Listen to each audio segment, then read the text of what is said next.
Hi, and welcome to the second edition of Find a Job Friday. For those of you who are new here, I'm Christina, and I'm a social recruiter at Aquent, which is a global staffing firm. I'm pretty new to the recruiting space. I come from a background at agencies and on the client side doing content strategy and social media.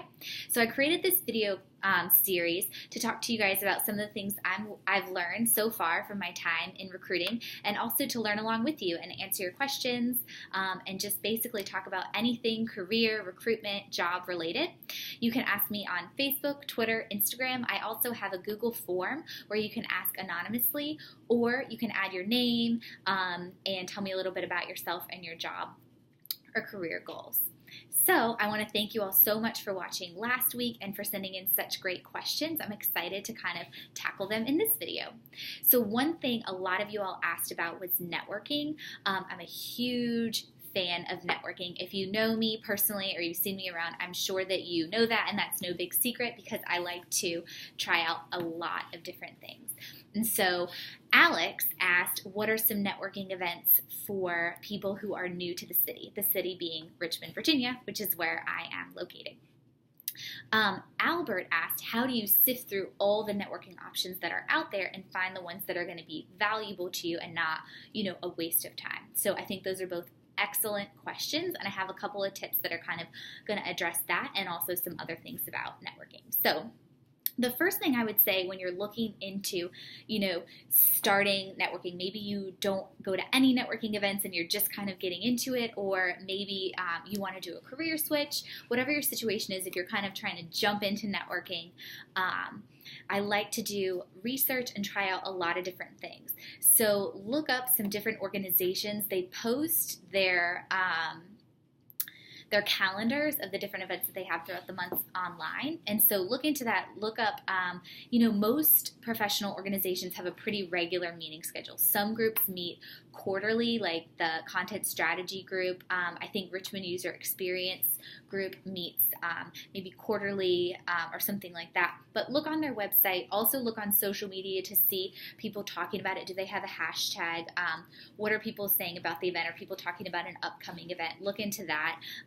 Richmond Ad Club, American Marketing Association, Public Relations Society all have regular meeting times, and they actually meet about once a month for luncheons, and then, other times for happy hours and extra things like that. So definitely start checking out their website, see what events pop out to you, and just check them out. So you don't have to necessarily commit to one organization right off the bat. If you go to a PRSA luncheon and you fall in love with it and you're interested, for sure, sign up, go to all of them, join the board. That's fantastic. But when you're just starting out, sometimes it can be good to try a bunch of different things. They're the pretty standard ones. If you're a marketer or if you're in advertising or if you're in the user experience field, there are certain groups almost made just for you. But there are also some really neat groups. Creative Mornings is something that just started up, so anyone in the creative space. C3, another great group for creative professionals, very broad, so you can meet tons of different types of people. There are designers, there are lawyers, marketers, so many different musicians, so I find those fascinating. A lot of the group meetings are also free. Some are at breakfast, some are at lunch. I know that C3 has a lunch series where they educate creatives on business tactics, and they give you free pizza, and it's awesome casual event to just check out. No pressure, low pressure. So I think, mixing it up with a lot of different things can be a great option. Another thing is to really prepare. It can seem like a lot of extra work, but it really will only take you, 15 minutes to do a quick search and see who's attending the event, who's on the guest list. I know AMA is great about posting a list of names of everyone that's attending their luncheon.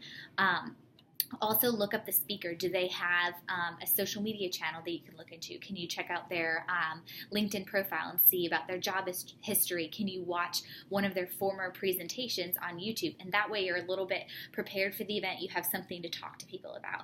I know that it can feel daunting at first to kind of go up to new people, to go to an event that you've never been to before where you don't know anyone. But when you've prepared ahead of time and you know something about the speaker or you know who's going to be there, it can really help put you at ease.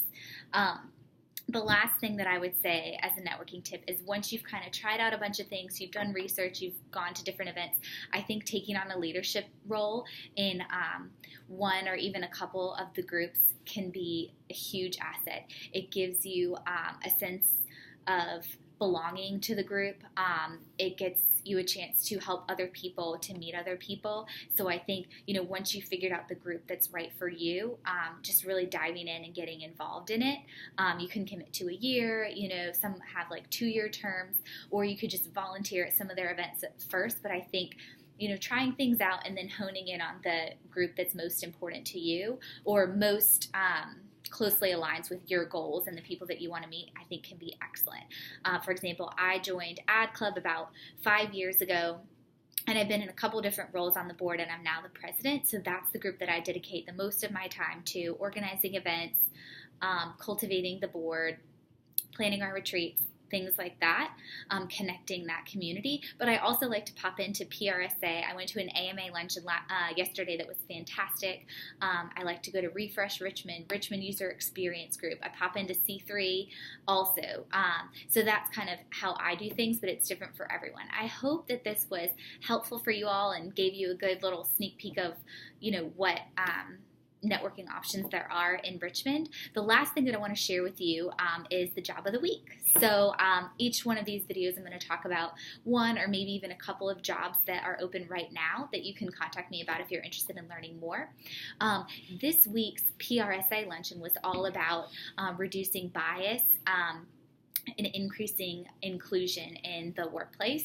I missed the luncheon, unfortunately, but I saw people tweeting about it and it looked like an awesome event, and I've seen some great testimonials of people that did attend talking about it. So that kind of ties into the position that we have open. So I'm looking for a part-time PR specialist for a 3-month contract that has that diversity and inclusion background. Someone that's done press releases, has experience with social media and integrated campaigns.